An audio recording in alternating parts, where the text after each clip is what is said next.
What's it been like working with Coach Thomas so far? Yeah, Coach Thomas, I think it's a new approach in some ways, and in other ways, he's been a part of Coach Rhule's staff before, so it's completely the same. Obviously, it's a transition, and those are never seamless, but I think he's really intelligent and has a lot of experience, so I think that'll help all of us. What are some of the new things that he's brought to the table compared to the previous quarterback coaches? Yeah, I think Coach Thomas is more quarterback priority. Working with Matt Ryan, spending a lot of years as a quarterback coach. He's got different insights into mechanics, footwork, tweaking little things. So, that's been helpful for me, I know, and I think for those two young guys as well, developing them. I know the room last year was really close to QBs. Obviously you're starting over with some new guys in there. What's it been like just getting going with that? Yeah, I think those two came in and they've hopped right on board with how it's been since I got here with Adrian, Matt Masker, all those guys, and it's been a really fun room to be a part of for the last couple of years. And when those guys came in, I told them this is how I'd like it to stay. Is we're all helping each other grow, and off the field, we're going golfing, we're hanging out with each other, trying to grow our relationships. What have you learned about the mechanics? What are you working on there? Yeah, a lot of the things last year that resulted in accuracy, I wouldn't say issues, but just some things that even against Michigan, batted balls, dropping the elbow down a little bit. So that's something that Coach Thomas and I have been working on, and I'm going to continue to work on this spring into the summer. And I think that'll help a lot with some of those issues that I had last year that hopefully just improve.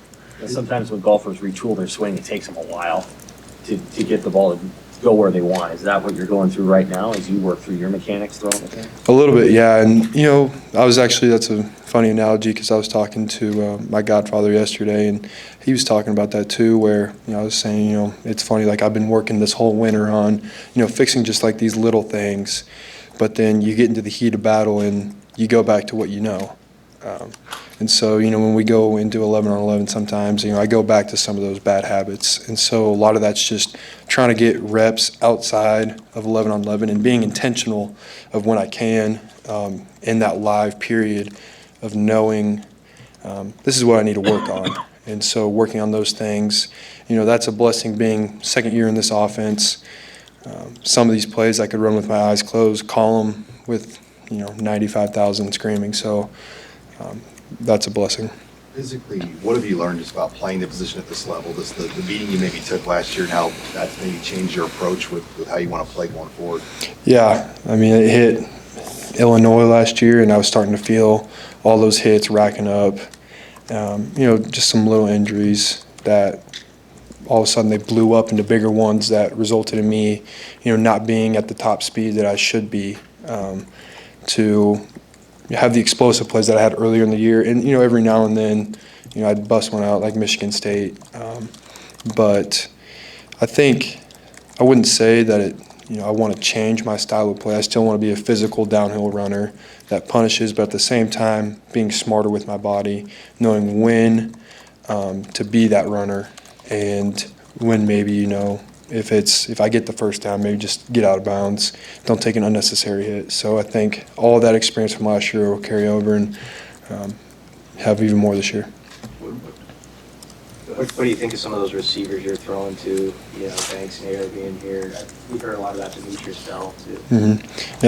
Yeah, Isaiah and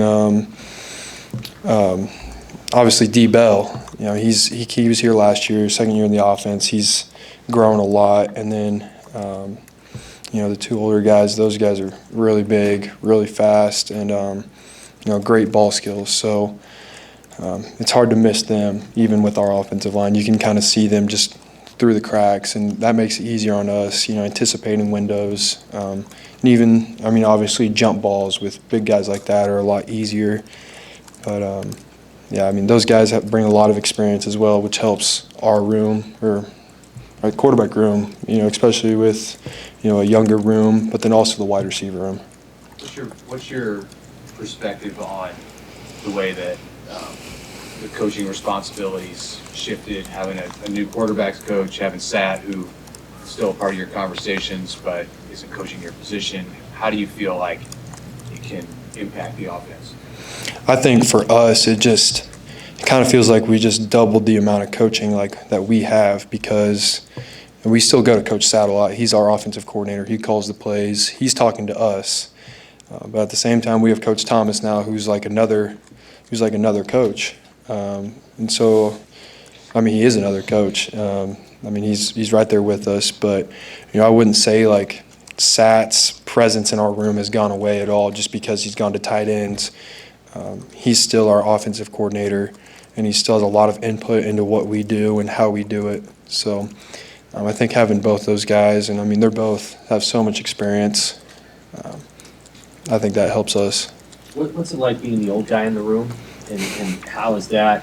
I mean, you're also the returning starter. And, Yeah. We're talking to all three of you today, not just you. So what's that balance like, being not only the person that's the mentor for these guys, but also competing against them? Yeah, it's crazy. Like I feel like I just got here. I was, learning from Adrian a year ago. So being the old guy now, I've learned a lot from Adrian, Casey, Jeff. Watching those three guys that were the old guys for a little bit. But at the same time, I'm not going to change who I am. I'm not going to take myself too seriously, but at the same time, have to know when it is time to step up and be the older guy, when to lead. So, yeah, I mean, it's weird. It's a little bit smaller quarterback room than we had last year at this time, so it's a little easier to develop relationships. And it's nice having Jack Walkie and Luke Longball. Those guys were here last year, and relying on them as well. Those guys both, they've seen a lot of reps, and so they, if I forget something, I know I can go to them. And Dylan and Danny are starting to come along too, to the point where, if maybe we have a question during a meeting or something, I can, hey, did you get that or something? Those guys are really mature. I'm really proud of them for how they've approached this spring and this winter. So. Heinrich, what have you learned about those guys in those off-the-field hangouts that you talked about, trying to build that chemistry? Yeah, I mean, they're both just 18, 19-year-old guys. We, go golfing, like I said, just, having a good time. When we're out of here, we all try to just relax, have fun, and, whatever it is. They're really fun guys to be around. And, can't wait to grow relationships with both of them. I have to ask, what led to the Rattlesnake Boys winning day one? That's your team that you're leading, so what led to that? Yeah, so, I mean, the Rattlesnake Boys, we've been, it's been complimentary football. It's tough because you don't see your defense because obviously, you're on other fields. And so it's kind of a surprise when you all come together at the end and you ask them, hey, how'd y'all do? Because it's not like regular where you're watching them. So it's been really, really complimentary. Day one, we had a decent day on offense, and they were lights out.